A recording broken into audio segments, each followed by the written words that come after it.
Si Mama. Si Mama ay nandyan simula nung ako'y walang isip pa lamang hanggang sa lumaki at nagkaroon na ng mga kaalaman.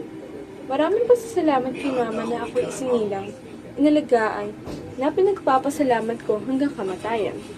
Walang katumbas ang iyong ginawa, hindi lang para sa akin, hindi para sa amin. Maraming salamat mga sa pagmamahal at aruga na iyong ginawa at ipinakita. Pagpasensyahan kung minsan ako'y naging masama at hindi iniisip ang mga salita na nasambit na hindi maganda. Pagpasensyahan na ako'y kadalasan naging pasaway, pagpaumanhin dahil minsan kasiyahan ko lang iniisip, hindi ang aking ipapahamak. Naiintindihan kita ma dahil ako isang dalagang hindi iniisip kung ano ang maaaring maranas at ikay nagsisilbing daan para ako'y mapunta sa tamang landas. Sorry ma kung minsan man ikay naiiwasan ko. Sana minsan maisip mo ang dahilan lang ay nagtatampo ako. Hindi ko intensyon na minsan ay iwasan ka, pero yun lang ang naiisip kong paraan para lang tumahimik na. Ma, nakikita ko kung paano mo kami inaalagaan at minamahal.